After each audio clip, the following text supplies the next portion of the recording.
El DHA omega 3 es clave en el funcionamiento normal del cerebro, la visión y el corazón. Si te preocupa el deterioro asociado a la edad, debes tomar DHA. El DHA de Mederi Nutrición tiene certificación IFOS, máximo estándar de pureza y calidad. Busca DHA Pure NPD1 o visita ahora mederinutrición.com.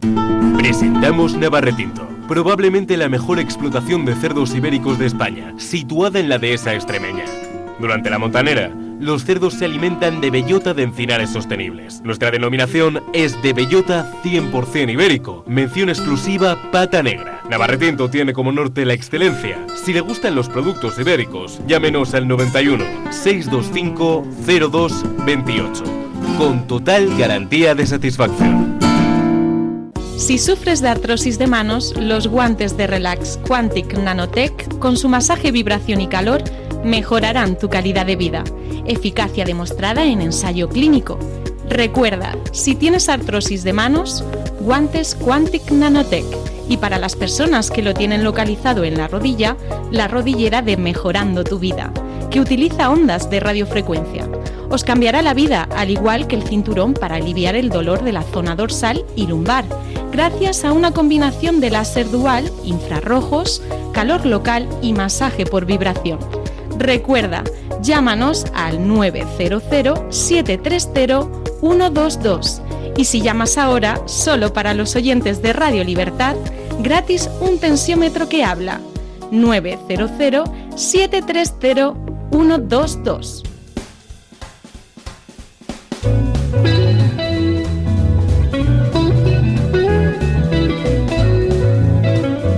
Mañanas en Libertad, con Luis del Pino.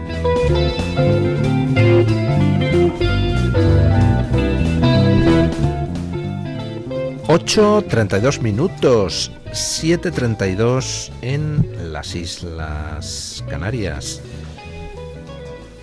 Y ya saben ustedes que según datos de la Asociación Española de Urología, la hiperplasia benigna de próstata, esto de que la próstata se te hace más grande de lo normal, pero con carácter benigno, afecta ya a 1 de cada 2 hombres mayores de 50 años en España. Una prevalencia que aumenta exponencialmente con la edad hasta alcanzar el 90% de los varones mayores de 75 años.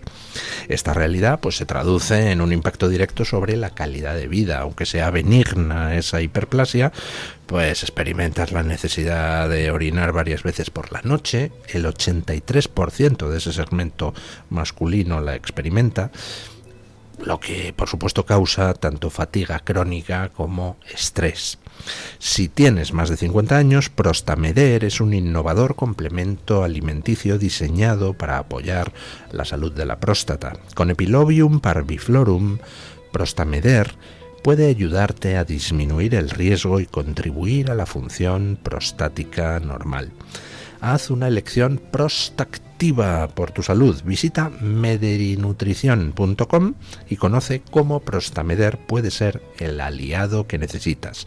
Prostameder es de Mederi Nutrición.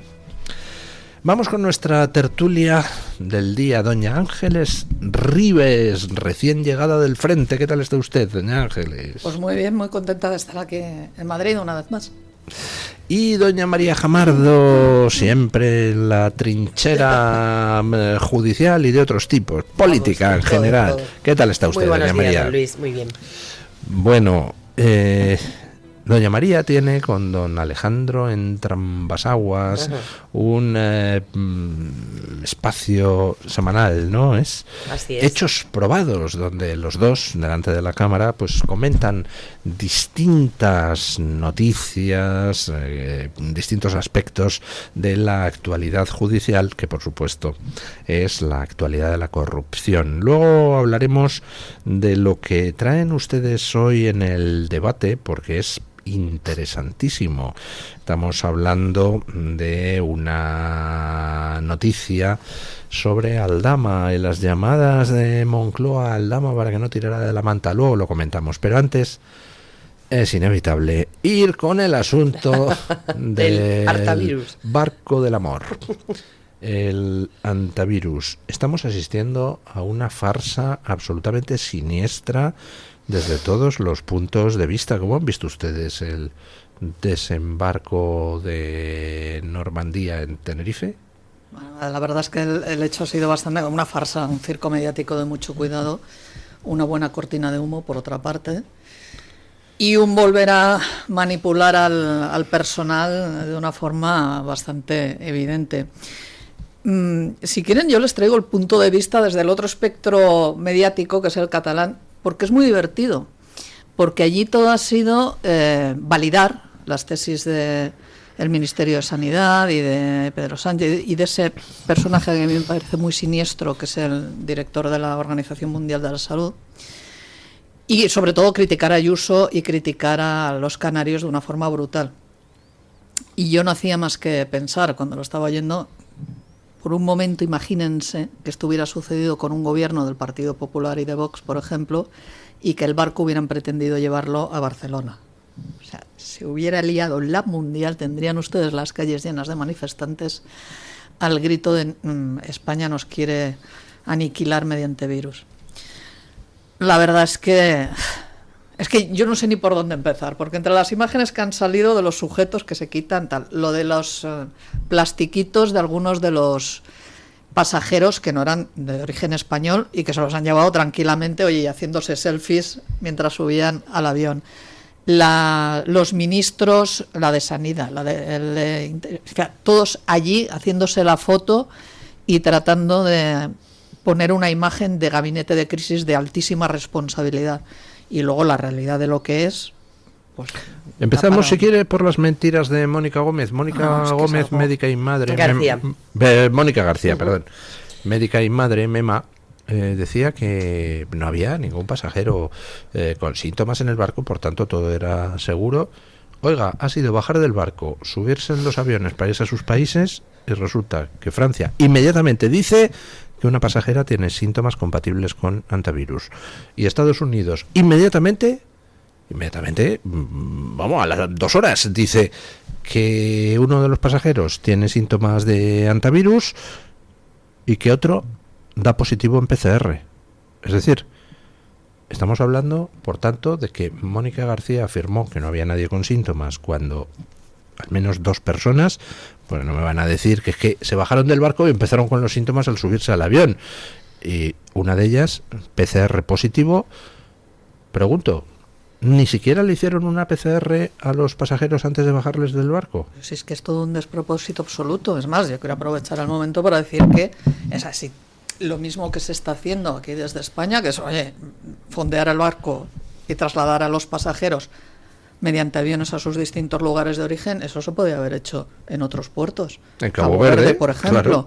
Claro. Marruecos denegó el permiso para que uno de los aviones que trasladaban a estas personas simplemente repostara combustible. Pero bueno, pues quizás habría que hacer un planteamiento con todos los privilegios que tiene no solamente la Organización Mundial de la Salud, sino, por ejemplo, la Unión Europea con estos terceros países.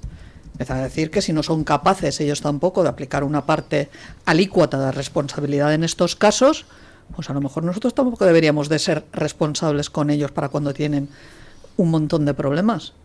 Es que ya está bien. Es decir, es que aquí la excusa ha sido que es que no estaban preparados en Cabo Verde o en Marruecos o donde fuera para hacer el tratamiento, pero es que el tratamiento lo hace cada uno de sus países de origen.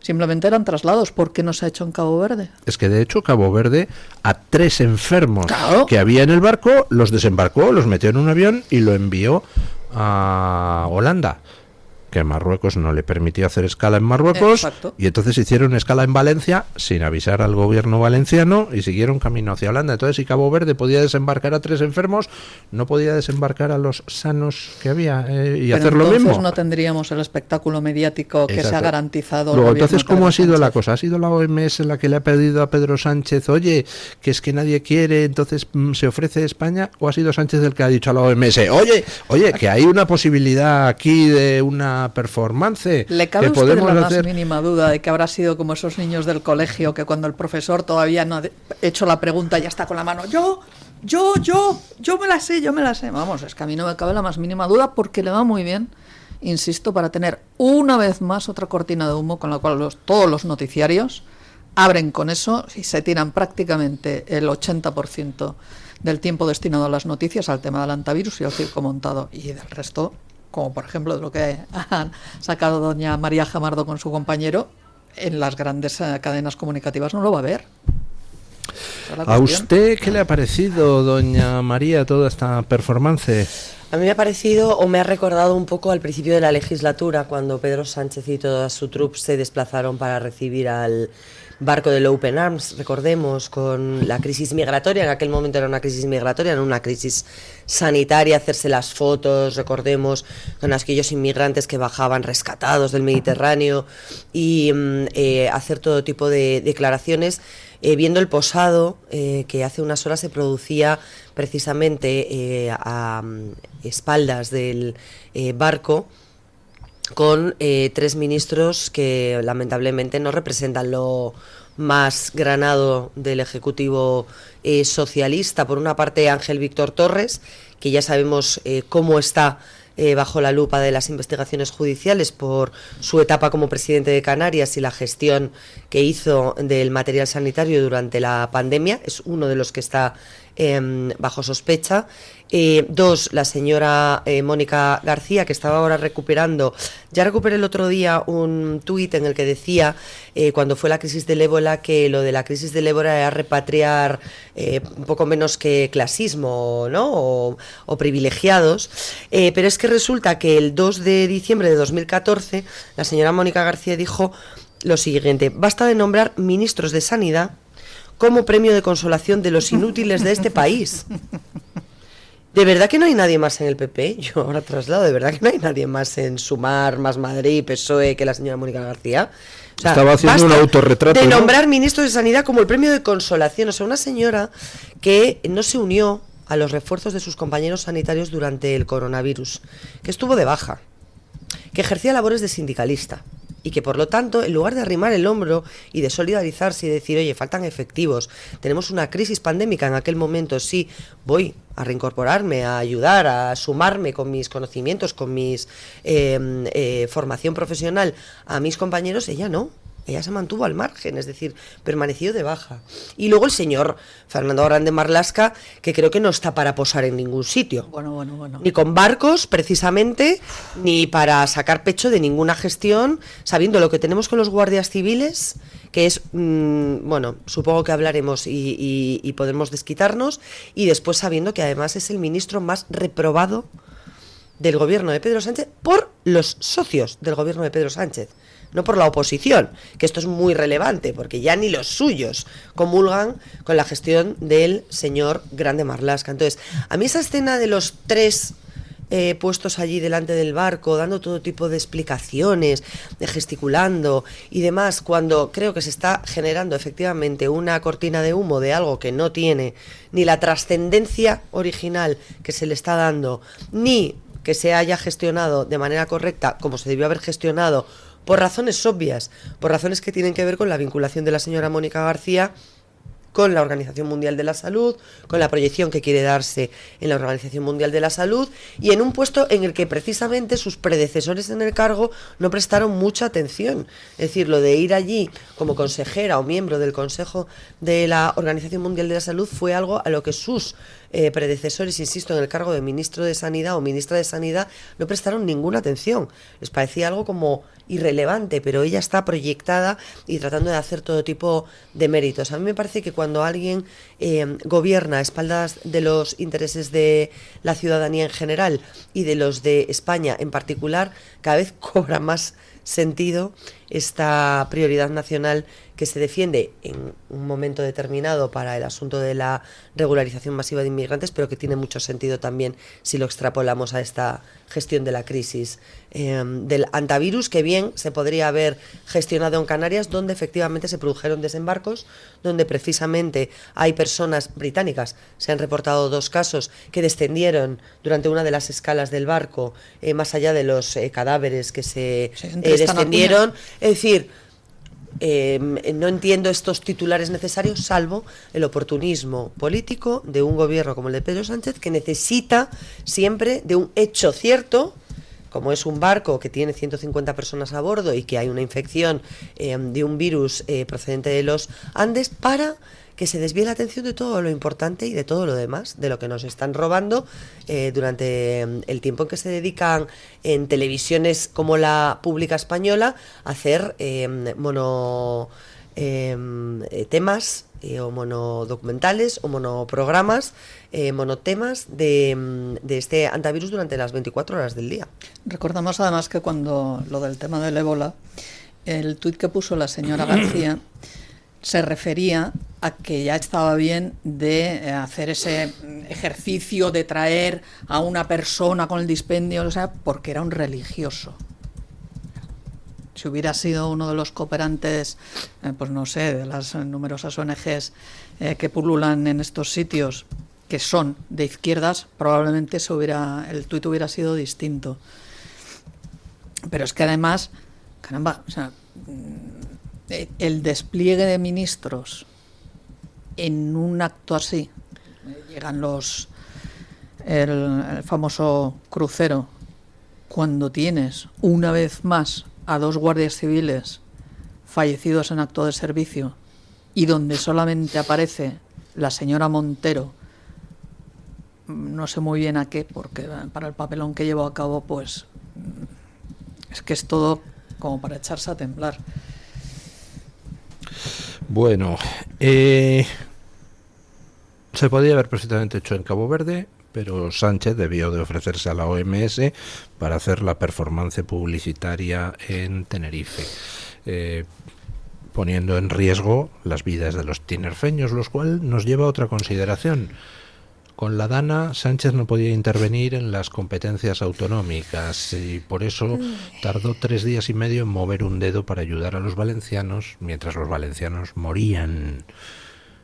Con el antivirus, para hacer una performance publicitaria que se podía haber hecho en Cabo Verde, sí que ha podido quitarle competencias a las autoridades locales y ordenar que desembarcaran los pasajeros a pesar de la oposición del gobierno canario. Es curioso, ¿no? Y eso que el gobierno canario no es precisamente antagonista del gobierno de Pedro Sánchez, ni muchísimo menos.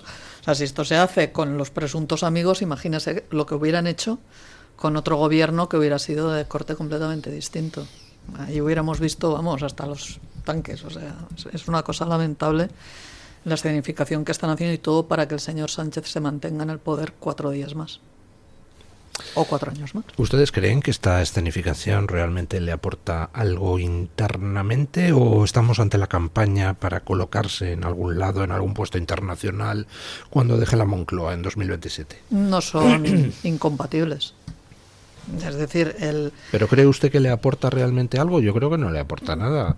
En lo que respecta al voto de los suyos, yo creo que ese voto ya está completamente tasado. Es decir, no, simplemente hay que mantenerlo, hay que darle café a los cafeteros porque si no, no van a sobrevivir.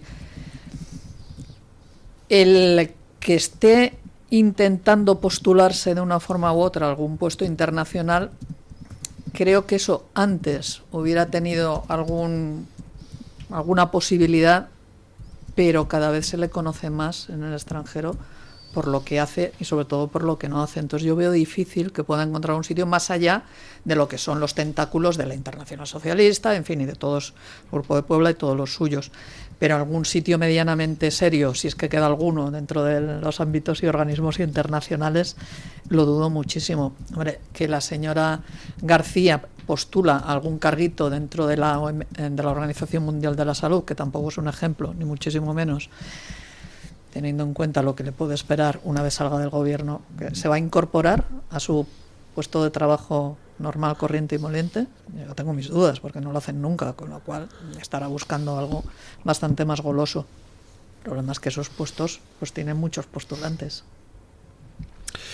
Bueno, ¿usted cree que le va a servir de algo a Sánchez? Bueno, yo estoy viendo las encuestas de Andalucía, por ponerlo sobre el papel y descenderlo a lo inmediato, casi, porque tenemos las elecciones a la vuelta de la esquina y ni la DANA, ni los incendios en los que tampoco pudo intervenir en Castilla y León y en Galicia el señor Sánchez, ni ninguna de las cuestiones que han tratado de reflotar o de utilizar en contra del señor Juan Manuel Moreno Andalucía como los cribados de los cáncer de mama en mujeres y el asunto de la gestión de esos cribados o de las urgencias o de las emergencias durante el accidente de Adamuz, que también fue otro de los globos que quisieron explotarle al señor Juanma Moreno en la cara, a pesar de que fue extremadamente respetuoso, para mi gusto, extremadamente, insisto,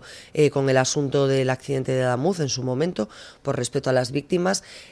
Pues la verdad es que no veo una gran caída, debacle del Partido Popular o de Vox, que sigue creciendo, frente a un Partido Socialista que cada vez está más desacreditado. Es verdad que su parroquia es muy leal, sí, es decir, es muy sectaria, es movilizarla para que no se quede en casa. Es muy sectaria, es muy radical, es muy o está muy ideologizada, y por lo tanto hay quien es capaz de defender lo que sea con tal de que esté el mío en el poder, o de que continúe el mío, ¿no?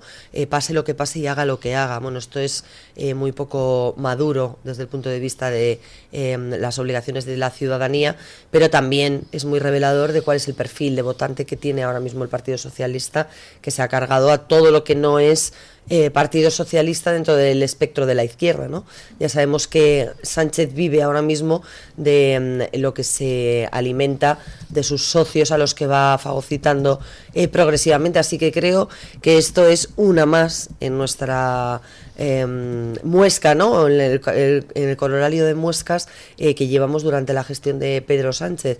A mí lo que me preocupa es que el gobierno de Pedro Sánchez sea tan solidario siempre con la salud o a costa de la salud de los demás, en este caso de los canarios, que están hasta el gorro de tener que soportar determinados riesgos sanitarios o epidemias, porque recordemos que si bien este barco es un barco de gente blanca, todos anglosajones, de raza anglosajona y con mucho dinero, porque efectivamente es un barco en el que se pagaba mucho dinero por cada uno de los pasajes para avistar aves y para hacer un recorrido muy exclusivo.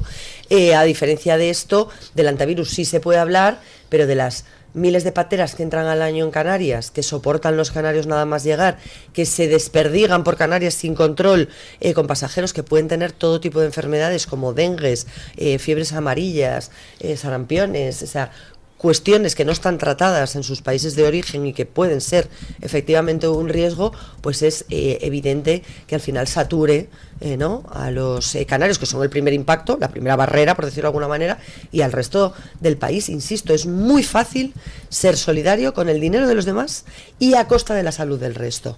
No, y hablamos de, digámoslo claro, usted ahora mismo acaba de dar una de las claves, es decir, si esto en lugar de ser un barco destinado a un público con un nivel adquisitivo enorme y con unas circunstancias, hombre, del morbo que provoca la misma situación, si en lugar de eso hubiera sido un carguero de la Marina Mercante que atracan a miles en cualquier puerto de cualquier mundo, donde también vienen tripulantes pues con diversas patologías, enfermos, virus, etcétera, o como también ha comentado, el tema de diversas personas, no solamente que llegan en patera, que también llegan por los aeropuertos y que bueno, pues traen diversos tipos de patologías, pues aquí no se dice nada. Ahora mismo en Cataluña una de las grandes preocupaciones sanitarias no es el antivirus, es la tuberculosis, que ha repuntado de una forma brutal.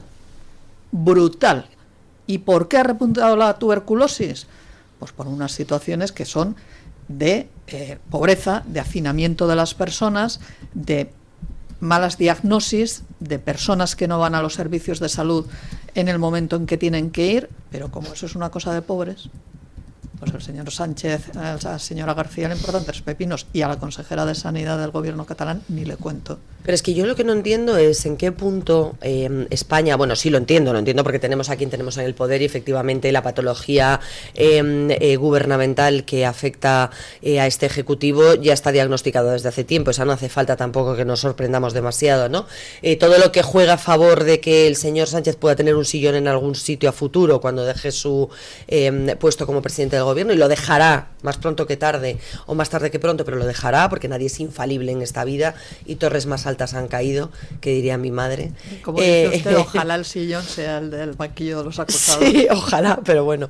La realidad es que todo esto que estamos viendo nos coloca en una tesitura de, no sé si más idiotas, con menos capacidad de influencia, porque también Marruecos se negó a atender y a recibir el avión. Es decir, o sea, aquí todo el mundo le puede decir que no a la Organización Mundial de la Salud, digo por la versión o el relato o la excusa que ha proporcionado el gobierno, ¿no? Es decir, estos señores que iban en ese barco, cada uno de ellos tiene sus países de origen.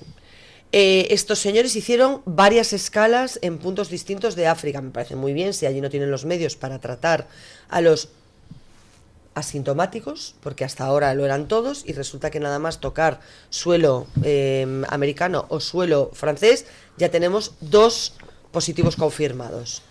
Pero suponiendo que fueran asintomáticos, oye, los desembarcas en un punto determinado o los fondeas en un punto determinado de la costa francesa, y que sean de la costa africana, perdón, y que sean los franceses, los holandeses, los americanos, cada uno el que envíe su avión medicalizado a recoger a los suyos, y España que envíe el pertinente para recoger a los 14 españoles, 13, 22 o 58 los que hubiera, pero cada uno que se haga responsable de sus ciudadanos, de sus nacionales. Es que estamos hablando de que Francia, Holanda y Estados Unidos no son precisamente potencias sin capacidad para gestionar a sus nacionales desde un punto de vista sanitario. Es que es alucinante. Y luego resulta que es que encima te moralizan como oh, qué malos españoles sois, que no queréis ser solidarios. No, de verdad, esta solidaridad de quita y pon, y solidaridad a veces, pero a veces no, y de verdad, es que yo ya de verdad me niego, o sea, no me afecta en absoluto, que digan lo que quieran. Ya nos lo hicieron con el coronavirus.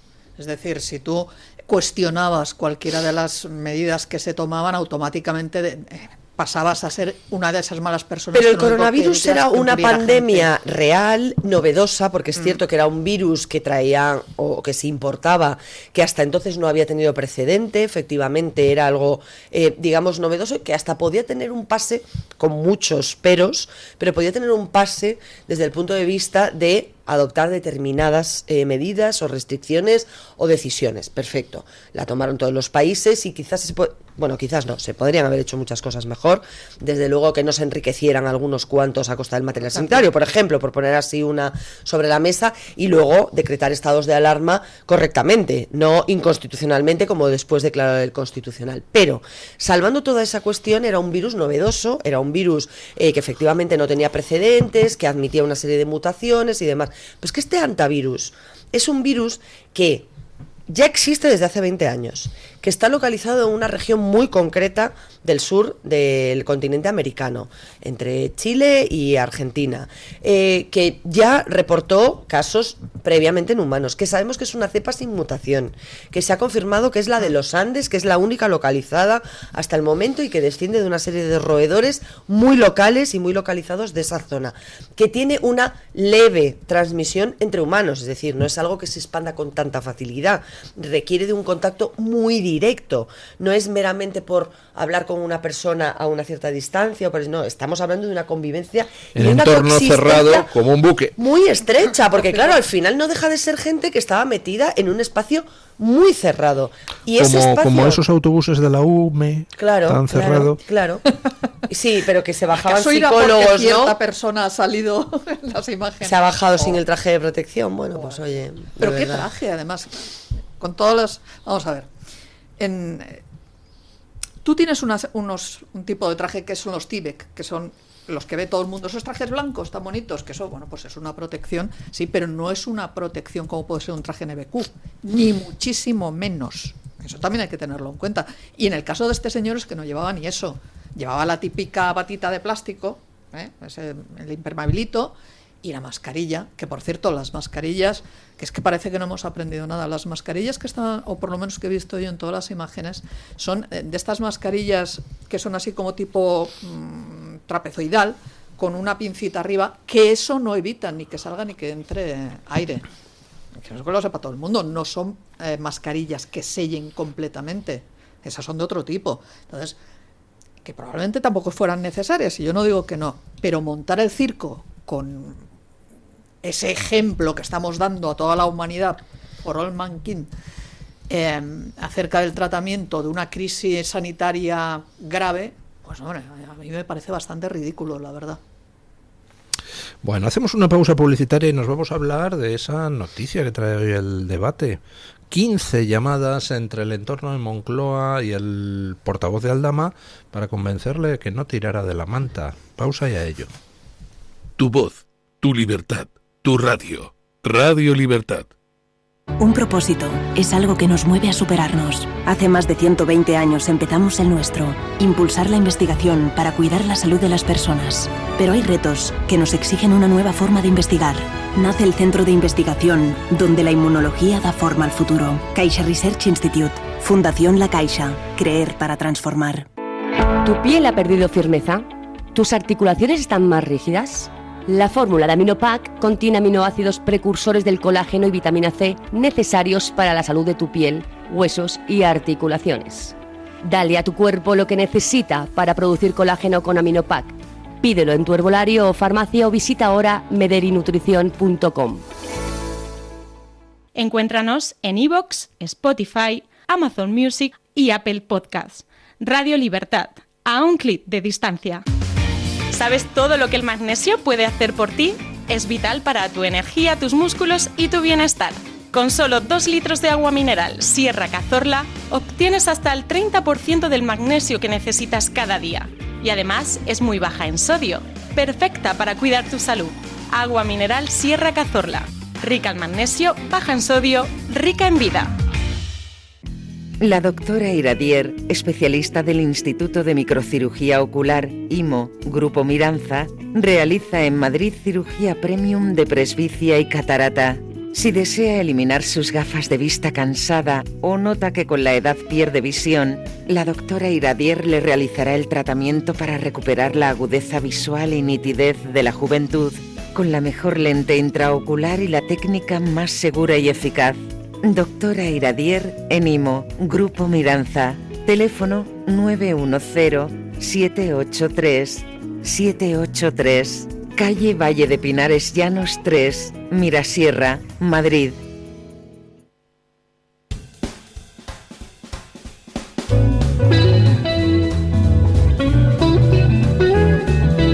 Mañanas en Libertad, con Luis del Pino.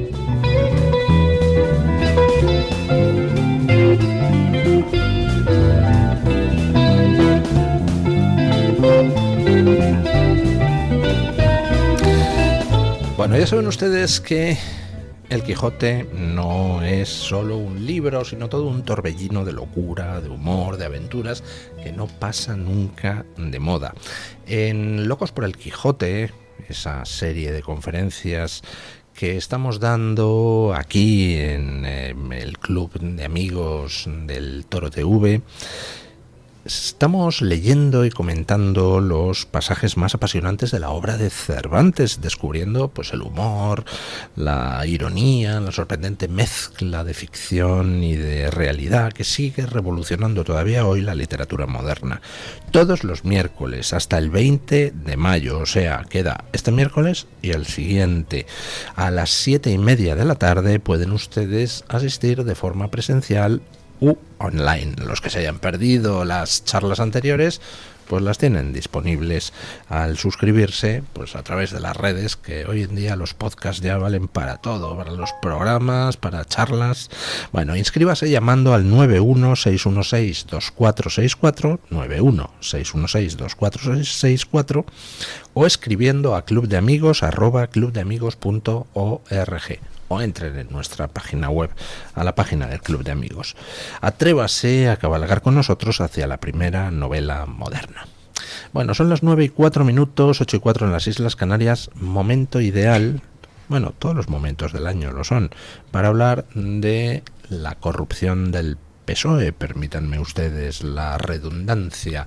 Doña María Jamardo, ha acabado el juicio, usted se ha dejado ahí las pestañas y los oídos escuchando y viendo y analizando y publicando noticias sobre el asunto. El primero de los juicios ha quedado visto para sentencia ya.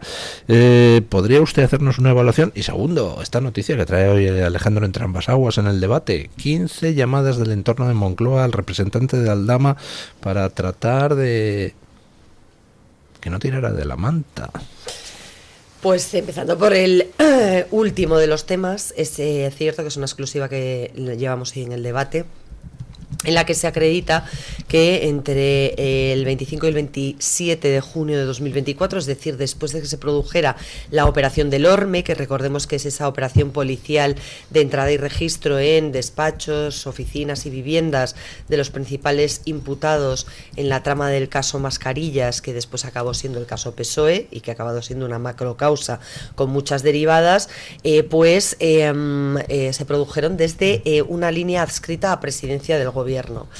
Se dirigieron a ese portavoz que tiene Aldama, al señor Ramón Bermejo, para efectivamente tratar de disuadirle de que no comentase las cuestiones más sensibles para el gobierno de Pedro Sánchez. Permítame hacer una pregunta a la que usted puede no responder, porque entiendo que los tiempos del periodismo son los que son, y a lo mejor usted sabe la respuesta, pero la reservan para alguna noticia o artículo posterior.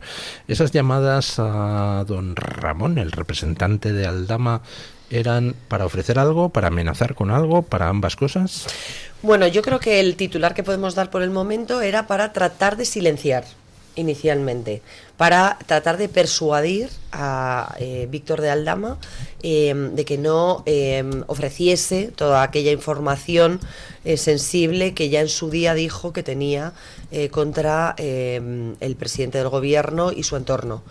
Recordemos que cuando Víctor de Aldama entra en prisión, lo hace vinculado a la trama de hidrocarburos.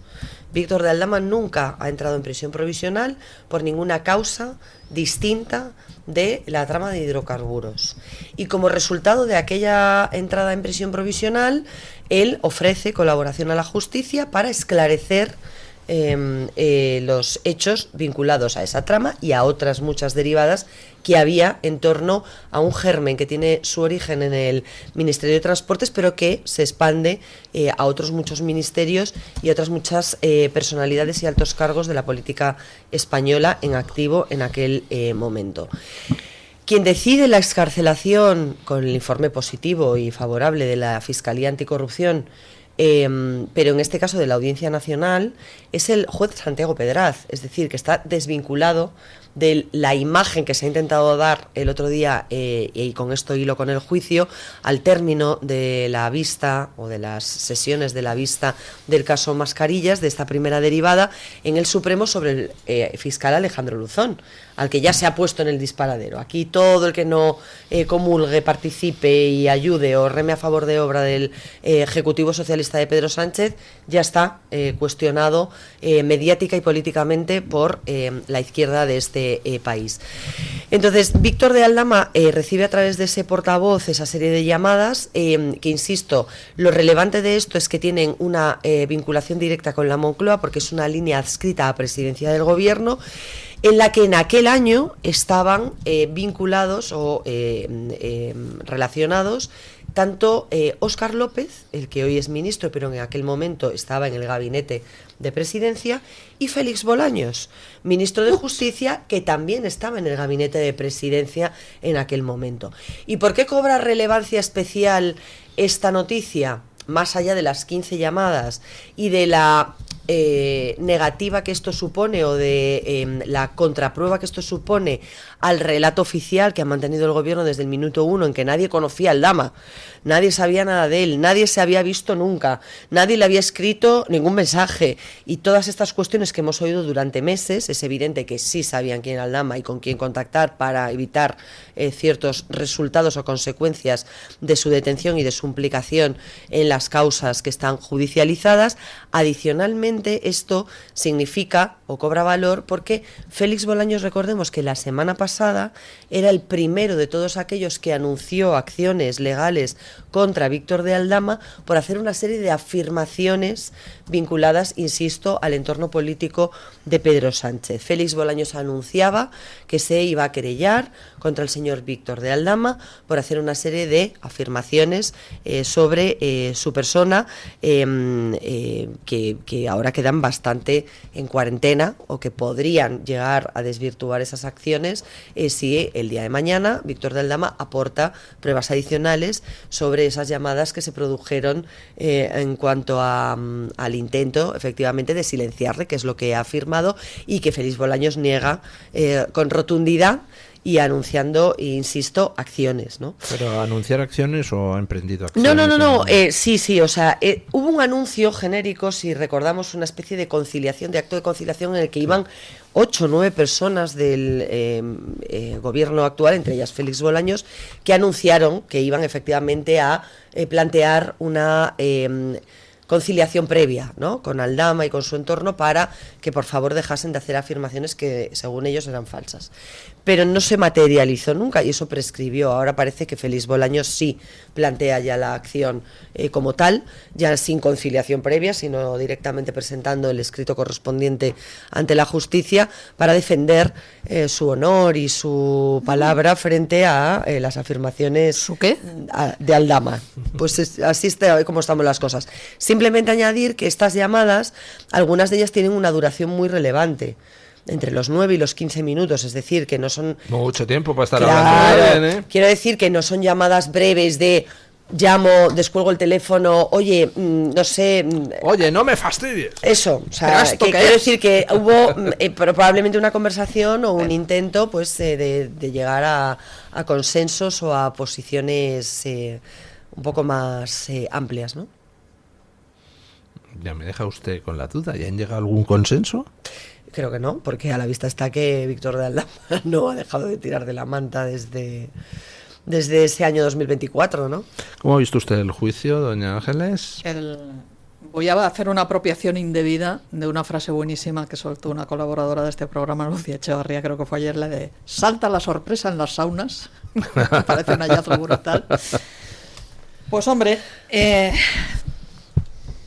no deja de ser curioso el hecho de que el panorama mediático que se vive aquí en Madrid es muy diferente del que se vive en otros sitios de España.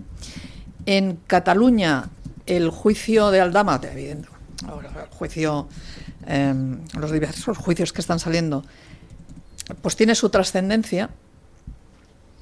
Se intenta contraponer constantemente con el juicio de la Kitchen y se solapa de una forma brutal con el juicio de los Pujol, del cual solamente trascienden las grabaciones de Villarejo, etcétera, etcétera, pero todo lo demás queda muy enturbiado. Entonces, una cosa curiosísima, porque siendo casos de presunta corrupción en las esferas de los cargos más influyentes políticos, pues como todo, dependiendo de quién es el protagonista, pues oye, no tiene la más mínima relevancia, y dependiendo de a quién afecta, entonces es un drama nacional, ¿no? Yo me quedo con una imagen que, si todo el mundo ahora recuerda y hace un poco aquello de maldita hemeroteca, cuando precisamente salió de la prisión provisional Víctor de Aldama, que salió de noche, no sé si se acuerdan, le vinieron a recoger, no sé si fueron un par de amigos o quién exactamente. En ese momento, aparte de los abrazos y las sonrisas, yo cuando vi las sonrisas de Víctor de Aldama dije, ¡guau! Este va a cantar lo más amplio. Pero hubo un momento en que se giró y dijo algo así como: el señor Sánchez quería pruebas, pues pruebas va a tener. De eso hace un montón de tiempo y están saliendo. Es decir, los niveles de corrupción a los que, por otra parte, no voy a poner presunto porque no quiero meter en líos a nadie, nos tiene acostumbrados el Partido Socialista, hacían que la mayoría de la gente que amenazaba con tirar de la manta jamás lo hiciera. Ya tenemos más que acordarnos, pues no solamente del señor Roldán en su momento, sino de también todo el resto de encausados que ha habido y por haber, los del Orgal, en fin, etcétera, etcétera. Y alguno, cuando ya decidía por fin tirar de la manta, ya era tarde, y aunque lo cuente todo en un libro, como aquí en España nadie lee los libros. ¿Qué más da, no? ¿Qué más da? Pero aquí parece que sí, entre otras cosas porque se asegura el que no vaya a pagar el pato de la forma más vergonzosa, como ha visto que ha pasado en otras ocasiones. Aldama sí ha tirado de la manta parcialmente, porque todos sospechamos que tiene mucha más información. ¿Por qué cree usted, doña María, que al final Ábalos y Koldo no han tirado de la manta y se van a comer el marrón? Se me ocurren dos explicaciones. Una, que se les haya ofrecido, oye, no tires de la manta, porque bueno, al menos mientras yo siga de presidente de gobierno, siempre tengo posibilidad de indultarte, o que el Tribunal Constitucional revise la condena, o que a tu familia etcétera, no le pasará etcétera. Nada. O dos, la amenaza. Claro. Ojo, que en fin, si tú tiras de la manta, entonces vamos también a por tu familia, el hijo de Ábalos, todas estas cosas. O si tú tiras de la manta, entonces sacamos mucha más información sobre ti y entonces te destrozamos, aunque solo sea para desacreditar tu testimonio, ¿no? Yo creo que las cosas serán por ahí. Hay una realidad incontrovertible, que es el hecho de que el hijo de José Luis Ábalos, Víctor Ábalos, no haya estado imputado en esta primera parte del caso Mascarillas. Yo pregunté a Fiscalía las razones que habían llevado a no tomar decisiones judiciales contra el que la UCO denominó custodio, con esta palabra, custodio, de los bienes de su padre en el extranjero, que tiene un papel relevante y que participó de algunas de las amistades, contactos y relaciones de la trama. La realidad es que en su momento se me dijo, literalmente, que no había base probatoria suficiente para ir contra el hijo de José Luis Ábalos. Se me ocurre que quizás esa sea una de las razones, ¿no?, que han tratado de pues negociar, quizás, desde el Partido Socialista con el que es exministro de Transportes y exsecretario de Organización. Por ejemplo, dejar a su hijo, ¿no?, al margen de todas las cuestiones, quizás porque efectivamente tampoco había base suficiente, pero de alguna manera pues hacer una especie de cordón estanco en el propio Ábalos que no perjudique al resto de la estructura familiar, porque no debe ser nada sencillo ver a tu hijo entrar en prisión. Una cosa es estar uno mismo y responder de tus propias acciones, y otra cosa muy diferente es ver a tu hijo entrar en prisión. Insisto que para mí tiene un componente emocional y sentimental más allá de lo que pueda ser mera y neta y puramente político, ¿no? Y luego hay una segunda cuestión. Es verdad que durante el juicio de Mascarillas hemos visto algunas afirmaciones de los abogados defensores apelando a que no se había encontrado el dinero. Oiga, lo que tienen ustedes en 10 años, que dicen que me llevo enriqueciendo de esta trama, son 94.000 euros. Hombre, 94.000 euros no es nada desdeñable. A pesar de que el señor Ábalos haya tratado de relativizarlo, a mí me parece que es una cantidad importante que no muchos españoles ganan en 10 años o son capaces de atesorar en 10 años. Eso, punto número uno. Punto número dos, como bien apuntaba el fiscal Luzón y parte de las acusaciones, el hecho de que no se haya encontrado ese dinero no quiere decir, uno, que no existiese y se hubiese gastado, porque todos conocemos el tren de vida del señor Ábalos durante ese tiempo. Y además, un detalle muy importante que la UCO señalaba en uno de sus informes, que era el hecho de que durante ese tiempo el señor Ábalos no hubiese hecho disposiciones de dinero a través de sus cuentas bancarias, es decir, que no retirase dinero para hacer algún pago. Pues quiere decir que estaba, todos sus gastos los estaba pagando en negro. Claro, entonces es evidente, ¿no?, que bueno, pues que ahí aflora, digamos, una forma de, oye, pues no, yo no estoy recibiendo nada, hombre, pues cómo usted puede mantener su ritmo de vida si usted no dispone de lo que ingresa. Pues tendrá usted un ingreso paralelo, que es lo que se nos ocurriría a cualquiera de nosotros, ¿no? Entonces, hay quizás también dinero que todavía está por ahí disperso, no en España, como es obvio, porque ahí sería muy fácilmente localizable, pero sí fuera. Se hizo hincapié tanto en República Dominicana como en Colombia y en Perú, en el caso de José Luis Ábalos, donde tiene inmuebles que él dice que eran para hacer obras solidarias, pero que están vinculados a una fundación que se llama Fiadelso, que presuntamente recibió una serie de fondos para el desarrollo y para la cooperación española en el extranjero, que quizás pudieran tener un objetivo diferente. Y si es así, y si presuntamente el señor José Luis Ábalos tiene dinero en el extranjero, que es más difícilmente rastreable o localizable, también podrán haberle dicho, y se me ocurre añadir una variable más a esas hipótesis que usted planteaba, que es: vamos a dejar tu dinero quieto para que cuando salgas o alguien de los tuyos lo necesite, lo pueda utilizar, lo pueda recuperar, y si tiras de la manta esto no va a ser posible, ¿no? Entonces, te quedas sin la pasta. Si no tiras de la manta, a lo mejor te pasas una temporadita en la cárcel. Intentaremos sacarte con el Constitucional y tal. Bueno, yo creo que eso está casi amortizado, porque es verdad que lo que queda de legislatura, y Pedro Sánchez está dispuesta a agotarla, esto ya lo sabemos, la sentencia va a llegar antes de verano. A mí me hablan de finales del mes de junio como fecha aproximada, lo que no quiere decir que no se pueda retrasar algo o adelantar algo, pero más o menos a finales de junio tendremos el fallo de la sentencia del Supremo sobre el caso Mascarillas, y da tiempo perfectamente a que se pueda tramitar un indulto antes de que Pedro Sánchez se vaya, o bien a que se pueda articular a través del Tribunal Constitucional alguna revisión tipo enjuague de los ERE para minimizar las consecuencias y sacarlos de prisión. Lo que pasa es que no sería más complicado que con los ERE en el Tribunal Constitucional, porque claro, con los ERE no teníamos grabaciones de Griñán diciendo arrambla con todo, ni tráeme 3 señoritas. Entonces con Ábalos es que tenemos tantas. Lo que pasa que como cosas. ellos están jugando siempre con esa nulidad de las actuaciones, porque dicen que a Ábalos se le empezó a investigar antes de tener el suplicatorio, bueno, y todo esto es un tema técnico, ya. al final es evidente que tenemos unas cuestiones inapelables, como son esas grabaciones o los WhatsApps o toda esta prueba ingente a la que hacía referencia el fiscal Luzón, pero luego todo eso puede extrapolarse al plano de lo formal, jurídicamente hablando. Una cuestión que, ¿por qué Luzón ha podido tener tanta libertad de actuación? Si la Fiscalía es un órgano jerárquico, ¿cómo es posible que el fiscal general del Estado, que era un siervo, un esclavo, un admirador de Pedro Sánchez, cómo es posible que el fiscal general del Estado no le apartara, no le constriñera?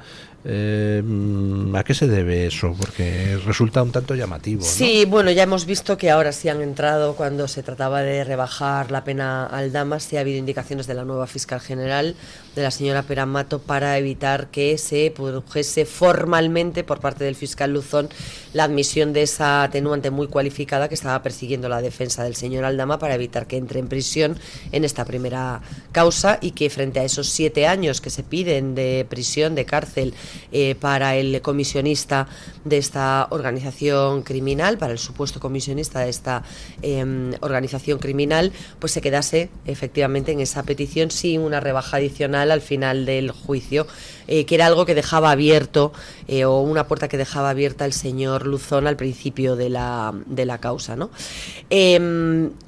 Creo que las evidencias eran tan inapelables y que hay cuestiones tan evidentes, y creo que había una necesidad de generar un cortafuegos en torno a Moncloa y a Pedro Sánchez, de alguna manera, que creo que era necesario encontrar chivos expiatorios. Si esto no se corta o no se centraliza en Ábalos y Koldo y se pone ahí el cortafuegos, como se hizo ya cuando se solicitó el suplicatorio, y hemos visto que ha sido siempre desde el suplicatorio, pues la verdad es que hubiera resultado muy complicado mantener la versión del presidente del gobierno de que esto no tiene nada que ver con él. De hecho, Luzón, durante su alegato final, dijo, a pesar de que han intentado señalar a Pedro Sánchez como el uno, no era ni muchísimo menos el uno de esta trama. Eso también fue un mensaje, ¿no? Y yo creo que bastante relevante, porque al final Luzón sí acabó aceptando como posible la aplicación de esa atenuante muy cualificada, que a él no le dejaron pedir formalmente o aplicar formalmente en su escrito de conclusiones finales. Entonces, sí ha sido una instrucción bastante libre dentro de la independencia además que tiene el fiscal Luzón, que es un fiscal no adscrito a ninguna asociación de fiscales y que ha sido bastante verso libre y verso suelto siempre durante su carrera, pero luego sí que han constreñido un poquito al final y al término de la causa con algunos detalles. Con el tema de que no han sido capaces de encontrar el dinero de José Luis Ábalos porque no lo tenía en las cuentas y todas esas cosas, y que uno de los rasgos en los que se han basado es que no había hecho uso para su vida habitual del dinero que manejaban sus cuentas corrientes. Esto es un clásico dentro de las tramas de corrupción. Nosotros tuvimos una en su momento que empezó en 2011, estamos en 2026, todavía no ha sido juzgada, que afectaba sobre todo a la Diputación y a un exalcalde, que entonces era el presidente de la Diputación de uno de los pueblecillos de Lérida, con presuntas mordidas, un clásico en las obras públicas para poder financiar al partido, ya se pueden imaginar qué partido era. Y una de las cosas precisamente en la que se basaron las investigaciones para acreditar que algo había allí es que este señor tampoco hacía nada de uso del dinero que tenía en las cuentas, donde tenía 4 perricas, y es que no sacaba de dinero ni para comprar el pan. Pero evidentemente cualquier persona normal, corriente y moliente le entra a la nómina, oiga, y a partir de ahí usted paga una serie de gastos. Pues esta gente no. Es curioso porque nunca hacen gasto dentro de sus cuentas. Entonces es evidente que todo ese dinero que es negro lo van moviendo de una forma u otra, y es un clásico dentro de las mafias que implican casos de presunta corrupción dentro de los estamentos públicos en España, a todos los niveles. Bueno, nos vamos a ir a hacer una breve pausa publicitaria antes de continuar con la tertulia, pero antes una última hora. Francia ha confirmado que la pasajera que comprobaron nada más subir al avión que tenía síntomas, efectivamente estaba infectada de hantavirus. Ya son 2 los pasajeros. ¿Cómo puede ser eso posible si Mónica García nos dijo que no?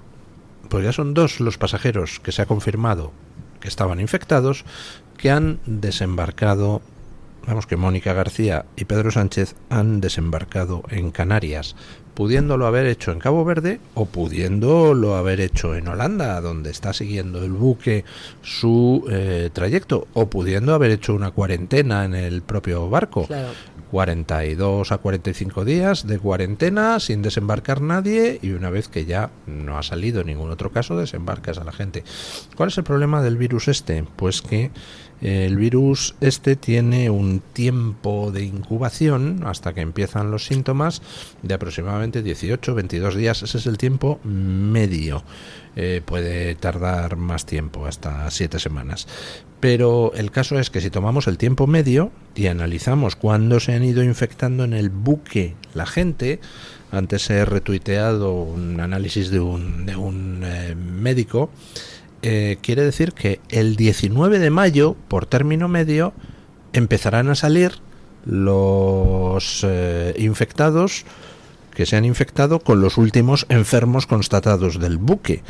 Es decir, dentro de una semana nos podemos encontrar que la gente repatriada pues empieza a dar positivos, o los tripulantes que en estos momentos van camino o los de que Holanda. bajaron del barco sin haber tenido ninguna medida. Los que bajaron del barco, esos lo sabremos dentro de 3 semanas.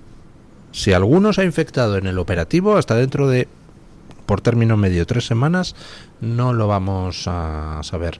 Yo que Sánchez rezaba para que no haya habido ningún contagio en el operativo, porque ya lo que faltaba es que por una mera operación de marketing, de propaganda, se pueda haber matado gente. Aunque bueno, después de matar gente en Adamuz, matar gente en La Dana, matar gente en el Apagón, ¿qué más daría, no? Unos cuantos contagiados allí en Tenerife. Además, Tenerife no ha votado al PSOE, así que se fastidien. Por eso se ha hecho el desembarco en Tenerife y no en Las Palmas, que tiene alcaldesa socialista. Pausa publicitaria y seguimos.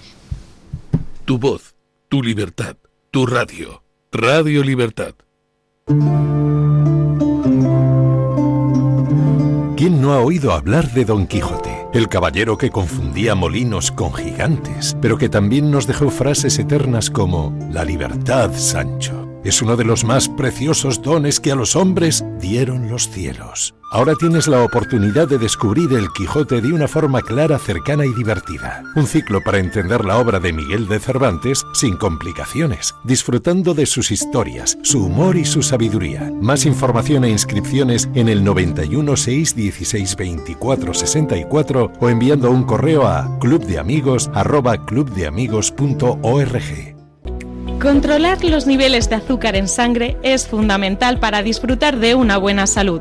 Con el innovador glucómetro sin pinchazo de Protege tu Vida, obtendrás en pocos segundos el resultado de la prueba que harás sin agujas, sin dolor y sin extraer sangre del dedo. Llama ahora e infórmate en el 900 73 0101. Consulta las condiciones especiales que tendrás por ser oyente de Radio Libertad.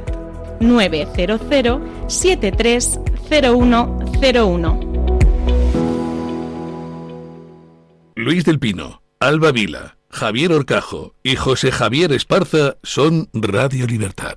Desde la Clínica Margarita Esteban de Bilbao, la doctora Margarita Esteban trae a Madrid el innovador tratamiento Endolift, una alternativa médica al lifting facial sin cirugía. Mejora ojeras, papada y flacidez en solo una sesión y sin recuperación. Solicita ya tu valoración en la Clínica Sandra Oliveira, muy cerca del Retiro, o llamando al 689-707-317. Margarita Esteban, tu clínica estética de confianza en Bilbao y ahora también en Madrid. El DHA omega 3 es clave en el funcionamiento normal del cerebro, la visión y el corazón. Si te preocupa el deterioro asociado a la edad, debes tomar DHA. El DHA de Mederi Nutrición tiene certificación IFOS, máximo estándar de pureza y calidad. Busca DHA Pure NPD1 o visita ahora mederinutrición.com.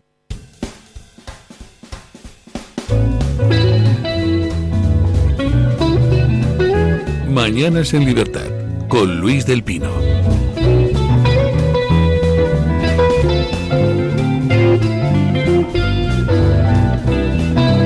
Francia ya ha anunciado que está rastreando contactos de la pasajera infectada y de los restantes pasajeros, y que va a poner en aislamiento estricto a los que han tenido contacto con la pasajera infectada. ¿Tendremos suerte y pondrán en aislamiento estricto a los 3 ministros que estuvieron asistiendo a la operación publicitaria de Sánchez en Tenerife? Ah, por cierto, y al tío de la OMS, ese que quería imponernos a todos una ley universal de pandemias para tomar el control de los gobiernos mundiales durante una pandemia, lo cual es la invitación perfecta para soltar virus por todas partes, a ver si así asumo el control, ¿no? Por supuesto, afortunadamente, gracias a Estados Unidos, aunque también a Inglaterra, esa ley de pandemias se ha mandado al baúl de los recuerdos y no será aprobada, pero hemos estado a esto de que en nuestro planeta llegara un tío que es marxista-leninista, el Tedros, a tener en sus manos una ley de pandemias, un anillo para gobernarlos a todos. ¿Cómo les gusta, eh? Sí. Bueno, ¿cómo va la cosa en el Oasis? Tractorlandia? Sí. Pues en el Oasis, sí. Aparte de que las noticias siguen su curso esperado, y es que el tsunami que va a suponer Alianza Catalana en las próximas elecciones municipales, a no ser que tengan unos candidatos realmente horrendos, que es probable que pase, y que tiene a ciertos partidos hasta ahora bastante hegemónicos con un ay y un sin vivir completo, como pueda ser acongojados, que se dice, Esquerra, rascan del PSC también, o sea, esto va a ser una cosa tremenda. Pero las cosas siguen como siempre, como he dicho antes en el juicio a los Pujol, pues el señor Pujol, por motivos de edad, pues ha salido de rositas, está ya muy mayor, tiene 95 años, eso quiere decir que no vamos a saber nada relevante acerca del famoso legado que dejó el abuelo Florenzi. Estamos asistiendo también de paso a un blanqueamiento de su figura tremendamente espectacular, haciéndole homenajes, yendo a votar en las elecciones del Barça, para eso sí que está en condiciones, etcétera, o sea que va a ser realmente apoteósico. Y dentro de todo eso, pues en la parte más que a mí me toca más de cerca, antes a micrófono cerrado le comentaba a don Luis que hoy me he podido desplazar aquí porque hoy es fiesta mayor en mi ciudad, en Lérida, y el alcalde socialista tuvo una gran idea, que fue la de hacer pregonero de la ciudad a el campeón olímpico Saúl Carabiotto, que por si no lo sabe el personal que nos escucha, pues es el español que más medallas olímpicas tiene, con 2 oros, 2 bronces y 2 platas, y que es como decimos nosotros, hijo de un barrio de gente trabajadora muy normal. Y además, allí en Lérida. En Lérida, es Policía Nacional. Así que cuando se hizo público que iba a ser él, automáticamente salieron todas las entidades de corte separatista, fueron unos 20. Entre esas entidades están, por ejemplo, el Sindicato de Profesores de Enseñanza en Cataluña, que como todos ustedes saben tiene mucho que ver con el separatismo y todas estas cosas, era ironía para quien no lo pille.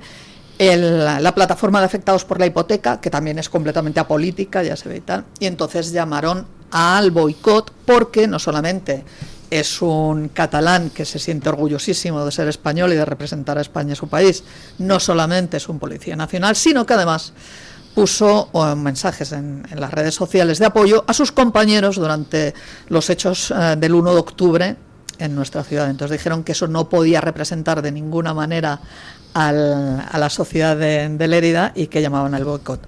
Spoiler, no sucedió absolutamente nada de nada porque esta gente ahora mismo representan bastante poquita cosa, entre otras cosas porque están muy amaestrados gracias a la cantidad de recursos que obtienen de los poderes públicos en Cataluña, y se llevó a cabo el pregón con toda tranquilidad. De todos modos, esto no deja de ser un recordatorio, un amable recordatorio de que cuando cambien las tornas y sea un gobierno, no de Pedro Sánchez, que como decía doña María antes, tiene las horas contadas porque por lógica y ley de vida, sino que el gobierno de España sea un partido popular con Vox, que es algo que pinta todo, pues probablemente volveremos a tener otra vez un procés 2.0 en las calles, porque las medidas que se tomarán, y aunque no se tomen, les darán la excusa para volver a estar otra vez montando el lío.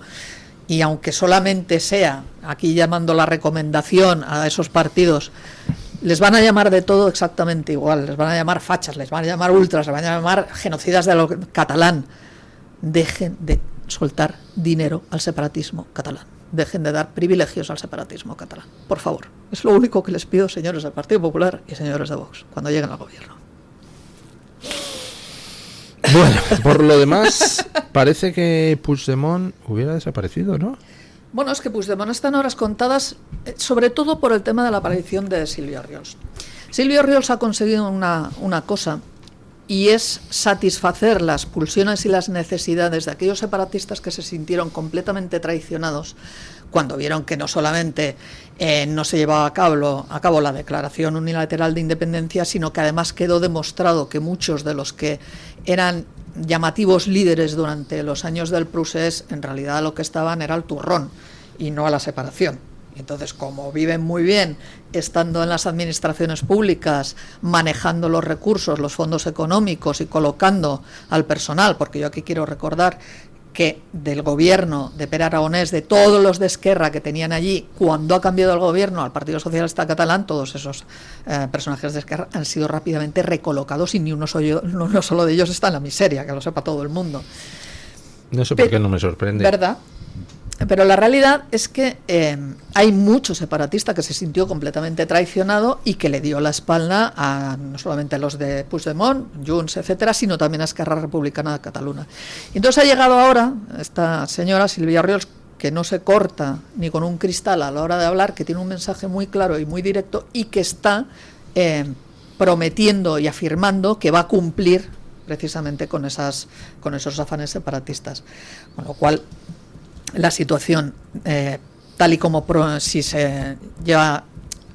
la realidad es tal y como la pintan las encuestas que están saliendo, va a ser un Parlamento de Cataluña en una situación muy, muy difícil de gobernar, a no ser que se unan otra vez filas en torno al separatismo. Ahí Orriols tendría la última palabra, y Orriols es evidente que no va a estar dispuesta a conformarse con un hagan ustedes una quita del FLA o denme ustedes X personas colocadas en las empresas públicas. Ella irá por todas y entonces veremos si se produce una unión o no.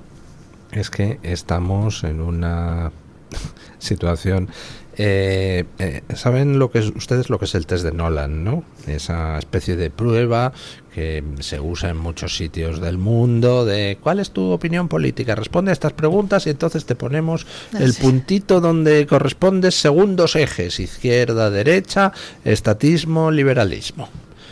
Ese test de Nolan en España, por supuesto, no funciona porque había un tercer eje: nacionalismo.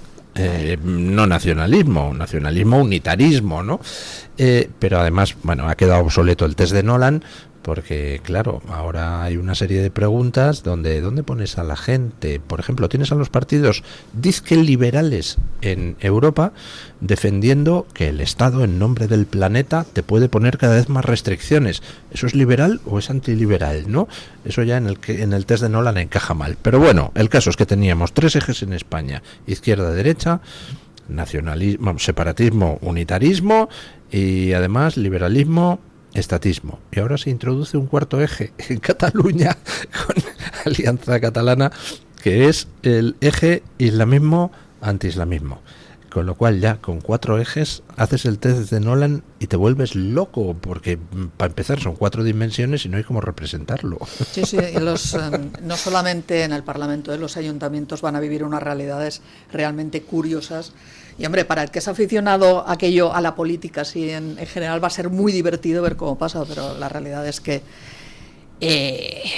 la situación va a ser muy, muy compleja y muy difícil de gobernar en Cataluña. Y yo aquí hago un pronóstico, y es que al final, mire, lo que el establishment catalán no perdona en el discurso de Vox, se lo perdona completamente Alianza Catalana con Oriols. ¿Por qué? Porque es de los nostres, es decir, son de los nuestros. Sí, serán todo lo que ustedes quieran, pero oye, son de los nuestros, son independentistas catalanes, y entonces por lo tanto se les tiene que dar ese puntito de valor. Entonces va a ser realmente curioso ver cómo van a tener al final que aceptar y asumir las izquierdas en Cataluña, si quieren gobernar, que van a tener que hacerlo de la mano de Sílvia Oriols, que es no derechona, pero derechona brutal. Entonces va a ser una cosa realmente simpática de ver, por decirlo de alguna manera, claro. Bueno, vamos a asistir a una quiebra total del panorama en Cataluña, y después de las siguientes elecciones las combinaciones para formar gobierno pues pueden ser absolutamente imposibles. Y delirantes. Pero se verán. Bueno, ¿creen ustedes que vamos a tener lío en Irán? Porque Irán ha rechazado el ultimátum de Estados Unidos, ha empezado a verter petróleo al mar, amenazando con crear una crisis ecológica brutal. Pues me temo que Estados Unidos e Israel posiblemente recurran a la fuerza militar en las próximas horas. Bueno, no sé. Es lo más lógico, ¿no? Pero no para permitir a los aliados que nos han mostrado como tales desde el principio de este conflicto, en contra de los aliados propios, es decir, de Estados Unidos y de Israel. Yo creo que estamos viendo con el comportamiento de Irán qué clase de potencia es la que tenemos enfrente y hasta dónde está dispuesta a llegar. Es decir, aquí los límites no los marcan el sentido común ni la legalidad internacional, ni el orden ni el derecho aplicable. Aquí lo marca la tiranía, la autocracia, el sinsentido, lo irracional de una potencia que primero que quedó acreditado que tenía o que disponía de un arsenal nuclear importante y que, dadas sus características, podía emplearlo en cualquier momento y con cualquier orientación o dirección y a muy larga distancia. Y segundo, el hecho de que desde que se intentó reconducir esto por una vía de negociación, de pacto y demás, Irán no ha cedido en ninguno de los aspectos que se le han planteado, no ha querido aproximar posturas, no ha querido articular una transición segura desde el régimen de los ayatolás para el pueblo iraní, que sigue oprimido y sigue padeciendo las penurias de esta esta teocracia, y yo creo que es hora de tomar una decisión ya un poquito seria, un poquito a medio y largo plazo, y un poquito ya más contundente, en la que no solo tengan que intervenir Estados Unidos e Israel, sino que intervenga la comunidad internacional y sobre todo en este caso la Unión Europea, que se posicione de una manera clara. Ya no sirven las buenas palabras, ya no sirven el te apoyamos sí pero sin poner nada por nuestra parte, ya no sé, o sea, creo que hay que tomar partido y posición en una cuestión que nos afecta a todos. Es verdad que hay alternativas a este estrecho de Hormuz, es verdad que hay alternativas a esa vía de comunicación marítima, es verdad que quienes más afectados están por ese corte o por esos perjuicios que se puedan producir en el estrecho de Hormuz, en muchos casos son los propios chinos, con sus exportaciones y con buena parte del comercio electrónico que distribuyen a través de vía marítima para todo el mundo, pero la realidad es que en algún momento alguien va a tener que tomar la iniciativa y va a tener que apoyar que esto se estabilice de la manera en que sea necesario. Si es necesario con tropas, pues con tropas. Los primeros interesados en que la situación se estabilice son precisamente todo el resto de países de la zona implicados, que son exportadores, véase Emiratos, véase, en fin, todos estos que están haciendo lo imposible para que Estados Unidos entre de una vez con mucha más contundencia de la que entra. Es verdad que en el tema de las negociaciones las cosas se complican porque tenemos tendencia a pensar que se negocia con un solo interlocutor, y en el caso de Irán no es así. En el caso de Irán hay unos enfrentamientos internos brutales, y no precisamente entre la resistencia libertaria y el régimen de los ayatolás, sino del régimen de los ayatolás con otras facciones que están interesadas, el ejército, etcétera, y no tienen un interlocutor claro que sea capaz de definir quién es el que tiene que negociar o no. Además se están produciendo unas purgas internas que son verdaderamente salvajes. Entonces la situación es compleja, muy muy compleja, pero hombre, yo soy de las que piensa que una vez le pegas la patada al avispero o machacas al avispero, o si no lo tienes mal, porque tienen la molesta tendencia las avispas no solamente a reorganizarse, sino a volver a construir avisperos en todas partes. Y que el régimen de Irán era un peligro para todos, es que eso no hace falta ni que explicarlo.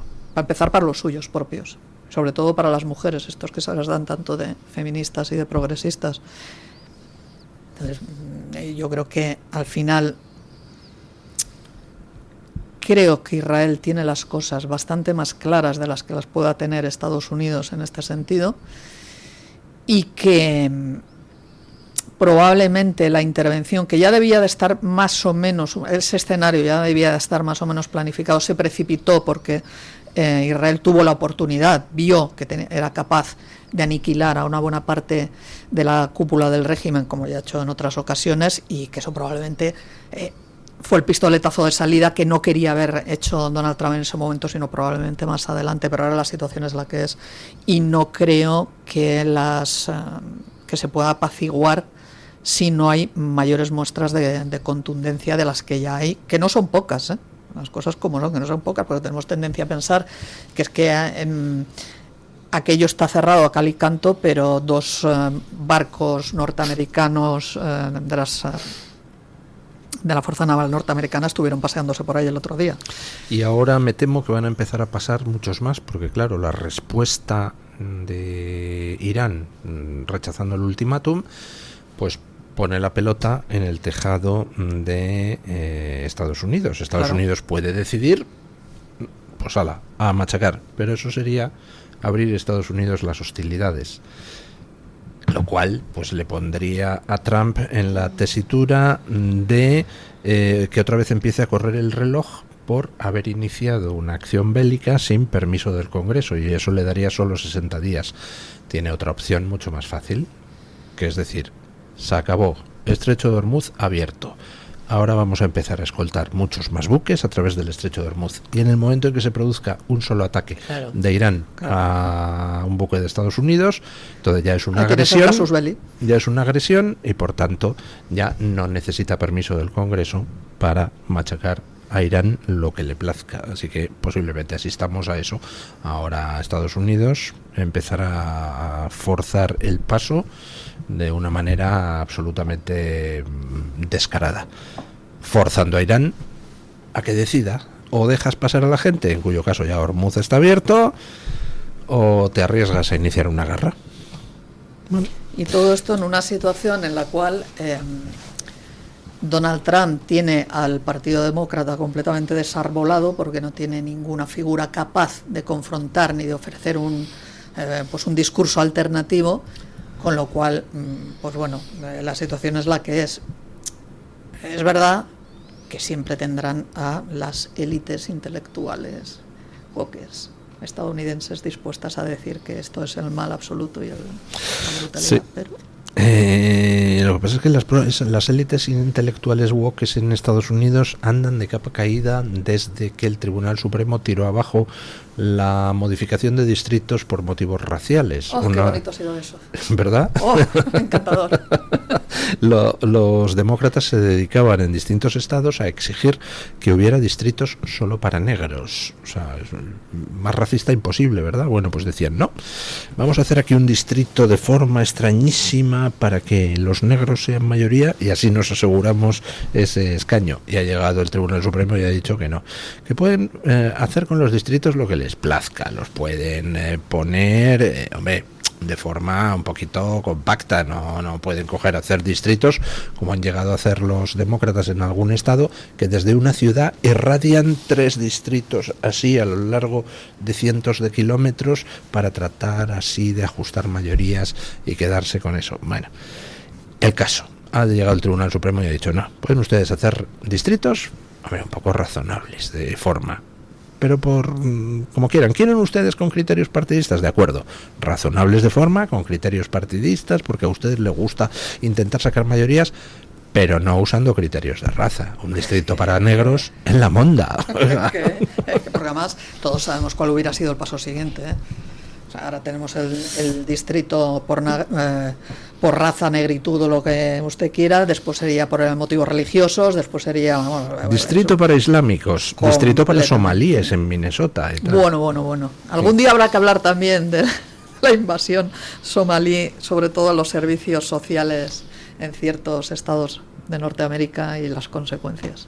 Pues como salga adelante todo el tema de que se tumban abajo todos los distritos solo para negros en determinados estados, se puede despedir el Partido Demócrata de volver a ganar las elecciones en muchísimos años. O sea, se les está poniendo complicado y estamos a la espera de que el Tribunal Supremo resuelva sobre una cuestión de fondo: la identificación a la hora de votar. Ya han tirado abajo el tema de que se puedan admitir votos por correo en unas elecciones hasta 15 días después de acabada la elección, que era una de las trampas que hacía el Partido Demócrata. ¡Joder! Sí. Otro era... Pero aquí tampoco estamos mucho mejor, ¿eh? O sea que no, anda Sánchez buscándose... Anda Sánchez buscando las vueltas para ver cómo vamos por modifica. El caminito, sí.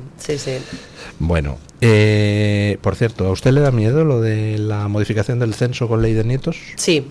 O sea, miedo. Me parece que es una barbaridad y que tiene una intencionalidad clara, que es modificar esas bases censales, lógicamente.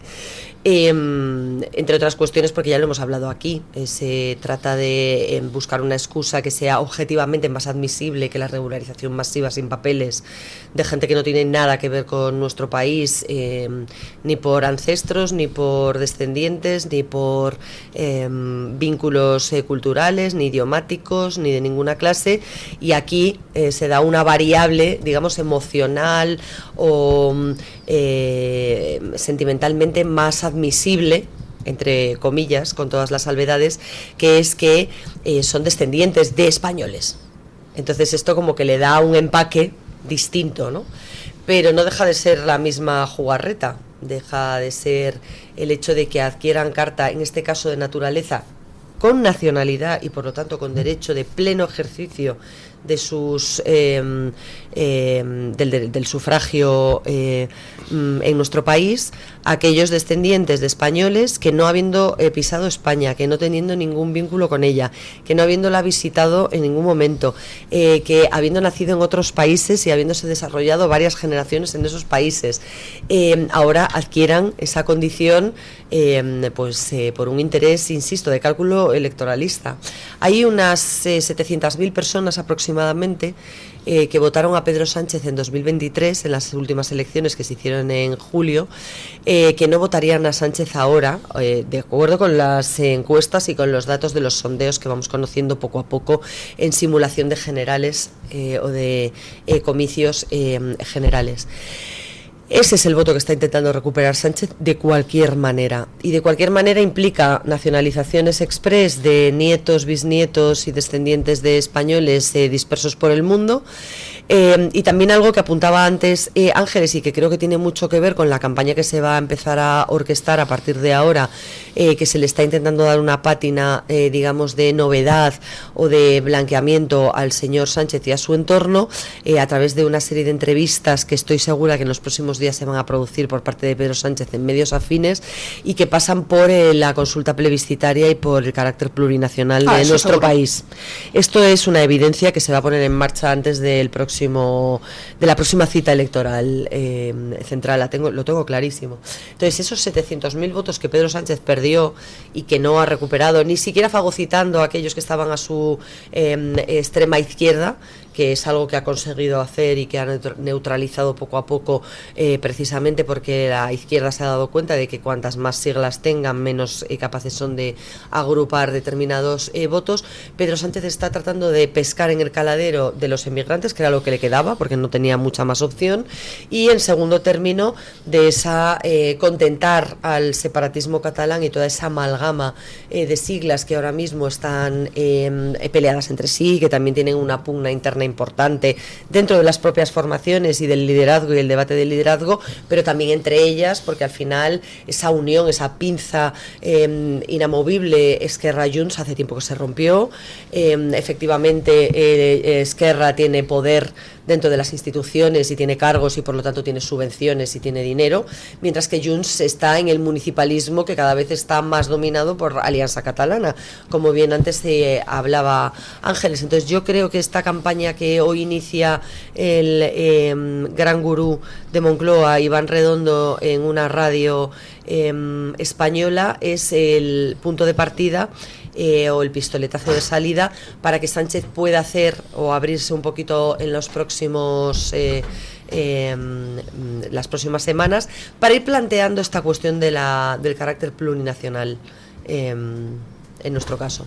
Eso es algo que ya llevábamos viendo desde hace tiempo. Yo, si le soy sincera, a mí el tema de que pueda plantear una especie de compra de votos a emigrantes nacionalizados lo veo complicado, porque son unas elecciones generales y entonces el voto ahí se diluye mucho en muchas provincias, entonces es muy difícil que cambien o que den vuelcos electorales, mientras que aquí en España ya hemos vivido la modificación del censo electoral para conseguir resultados, que ha sido el caso del País Vasco y ha sido el caso catalán. En el caso del País Vasco ha sido mediante la fuerza de las bombas y del terror.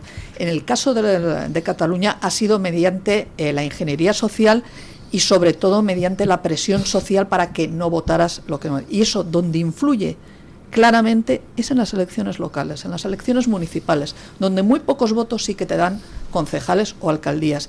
Y esos concejales y esas alcaldías te dan diputados provinciales y esas diputaciones provinciales te dan recursos.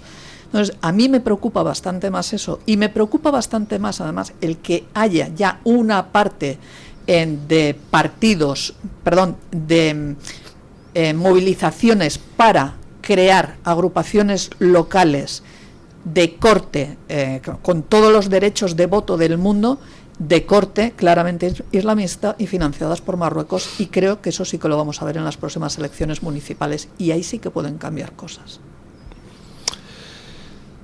Bueno, Doña Carmen Carbonell, ¿ha venido usted a traernos la opinión de los oyentes? Así es, don Luis, y además la gente está muy preocupada por lo que está pasando con la crisis sanitaria del antivirus, en especial por esa gestión que están realizando directamente desde el Ministerio de Sanidad de este gobierno, le iba a decir socialista, socialcomunista, ponga usted el adjetivo que desee. Hoy la pregunta era la siguiente: teniendo en cuenta que lo que se ha hecho en Tenerife es mandar a sus casas por avión a la gente, es decir, a los pasajeros, a la parte de la tripulación que estaba allí, y que esto desde luego se podía haber hecho desde Cabo Verde, la pregunta que lanzaba don Luis del Pino es ¿por qué cree usted que se ha hecho en Tenerife? Y dábamos 4 opciones. La primera, porque es propaganda para Sánchez; la segunda, porque Sánchez nos odia; la tercera, porque somos más profesionales; y la cuarta, porque somos los pagafantas. Don Luis, alguien tiene que pagar esta fiesta y ha sido España. Sorpréndanos. ¿Y todo eso quién paga? ¿Quién paga la factura? A ver, ¿qué hubieran votado ustedes? Yo los pagafantas, hombre. Me sumo. Los pagafantas. Pues no es la opción más votada. El caso es que está la cosa bastante divertida, al menos en los comentarios. Para el 65% de los encuestados, la opción favorita es que es propaganda para Sánchez, para promover 65%. esa imagen internacional del presidente del gobierno, que quizás está buscando recalar en alguna otra institución o entidad internacional. Bueno, eso es lo que considera el 65% de los encuestados. La segunda opción más votada es la de que Pedro Sánchez nos odia, para el 18% de los encuestados, y que por eso ha dicho, venga, pues que se venga aquí el antivirus y que sea lo que Dios quiera. Hay un 16% que, como ustedes, opina que somos los pagafantas, y hay un 1% que reconoce que somos más profesionales, mucho más profesionales que lo son en Cabo Verde. Sabe que todas las opciones no son incompatibles entre sí, ¿verdad? Pues fíjese, de hecho, Franu en YouTube, en el chat, que es uno de nuestros habituales, dice: ninguna de las alternativas que ponemos en nuestra encuesta es excluyente con las demás y con alguna otra. O sea, que puede ser que seamos unos pagafantas, que somos más profesionales, que además Sánchez nos odia y que encima lo hace para su beneficio personal, para que su imagen a nivel internacional sea más conocida, aún si cabe, después de haber acabado en los misiles iraníes, que eso es una cosa ya, vamos, para su propaganda internacional digna de comentar. Voy con más comentarios. Por ejemplo, en el chat de YouTube, Rain00184 dice que este crucero era un barco de lujo de europeos. Por eso los de África han dicho que se vuelva para Europa. Y se pregunta, ¿por qué no hacemos lo mismo con los barcos que vienen de África? Que esa podría ser otra opción. ¿Cómo era lo de los pagafantas? Pues mire, ahí estamos hablando prácticamente de lo mismo. En las publicaciones de YouTube, María del Carmen Martínez dice que Sánchez busca presidir la Organización Mundial de la Salud, la OMS. ¿Se acuerdan ustedes cuando fue la cumbre de la OTAN, que también pensábamos que Pedro Sánchez iba a acabar al mando de este organismo internacional? Y fíjense ustedes que le tenemos todavía aferrado a la Moncloa. Alguien que se hace llamar en YouTube Africano Gloriosus dice que en el barco estarían mejor que en el hospital, porque estarían menos estresados, con vistas, etcétera, etcétera. El barco no estaba nada mal, hay que decirlo. Era un crucero de lujo, pues sí, donde había mucho ornitólogo. Por cierto, amable recordatorio a la gente que no se vaya a los vertederos. Ni allí ni aquí. ¿Qué me va a gustar contar? Algún día le hablaré de mi experiencia en la Mili, pero... pensaba de cuando estuviste en un crucero de lujo en la Antártida y acabó viendo ratas, exacto, y pingüinos. No, le hablaría de esa experiencia horrible cuando de repente estás haciendo la Mili y dices... ¿Qué hago en un vertedero tirando botellazos a las ratas? No me puedo creer que haya llegado a esta situación. Pero eso lo llamaban maniobras, ¿o no? Eso eran las maniobras. Era allí en el... Eso era supervivencia pura y dura. Cuartel por Cáceres, o ya que sé. Bueno, en fin. Voy con un par de comentarios más de Twitter, o 3 o 4 si me deja. Benito Gembe Cabra dice que todo es postureo, está buscando reconocimiento global para conseguir un puesto internacional en algún organismo a costa del sufrimiento del pueblo español. Esperemos que dé con sus huesos en la cárcel. Luego una interesante reflexión que nos deja Pilar García, que dice: lástima que la opción somos los más profesionales tenga poco porcentaje de votos. Creo que lo somos. Los españoles somos muy buenos profesionales. El problema que tenemos son los políticos, que son lo más incompetentes, sinvergüenza y moral que hay en este mundo. Macro y Mercados, otro de los habituales de Twitter, considera que lo está haciendo para que en las noticias se hable de esto y no de la corrupción. Y en la misma línea escribe MJ Mirón, que cree que realmente más que propaganda es ruido, don Luis, para desviar la atención. Bueno, muchísimas gracias, doña Carmen Carbonell, gracias, doña María Jamardo, gracias, don Luis. Gracias, doña Ángeles Ribes. A todos ustedes. Antes le he preguntado si tenía algo que ver con esa fábrica de ginebras Ribes, pero no tiene nada que ver. Lamentablemente yo soy de naturaleza pobre. Igual que yo tampoco tengo nada que ver con los del Pino Constructores, sin embargo, desafortunadamente. Yo con los Carbonell del aceite tampoco. Bueno, gracias a todos. Y ponemos punto final a la tertulia con don Paco Linares, que hoy nos quiere hablar de virus, la PSOE, roedores y pegamento. ¿Por qué, don Paco Linares? Buenos días. Gracias. Saludos cordiales.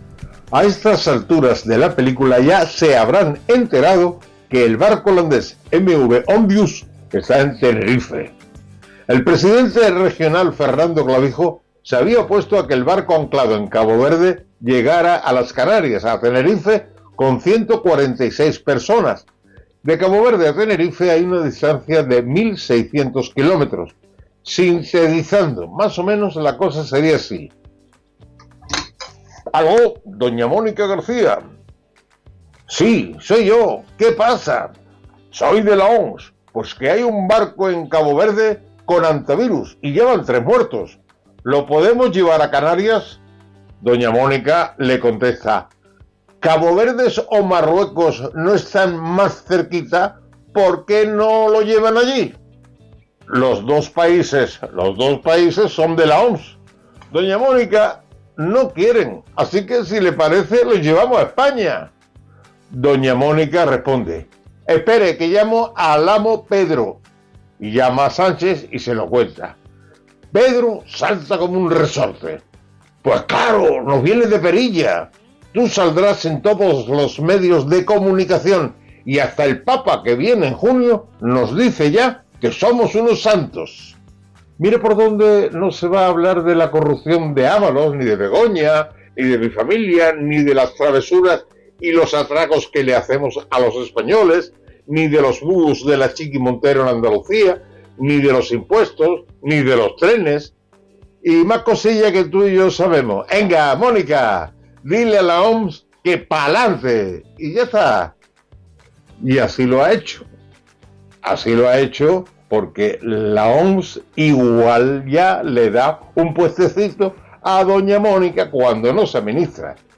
Y mientras nos comemos el marrón, voy a colgar el teléfono, nos comemos el marrón los españoles. Les recuerdo que como te cargues una rata o un ratón en tu casa, según el artículo de Bienestar Animal del 1 de marzo de 2023, te pueden caer 18 meses de cárcel y 50.000 euros de multa, a pesar que las pulgas que llevan las ratas transmiten la peste bubónica. Además, los roedores contagian de leptospirosis, fiebre de mordeduras o por mordeduras, salmonelosis, tifus murino y demás. Un servidor, antes de la ley que nos prohibía matar ratones, sufrí como los roedores del campo en la montaña mordían los cables de una antena emisora e interrumpían las emisiones de la radio donde yo trabajaba. La mejor solución fue un pegamento especial para ratones, puesto sobre un cartón en el pegamento, que ¿qué hacía? Pues que los ratones no pudieran caminar, se pegaban. Y me pregunto, ¿qué tipo de pegamento tiene el poder para que Sánchez y sus cómplices se queden pegados al sillón, como ratones a ese pegamento, y no se vayan de una puñetera vez? Mañana más y mejor. Punto final.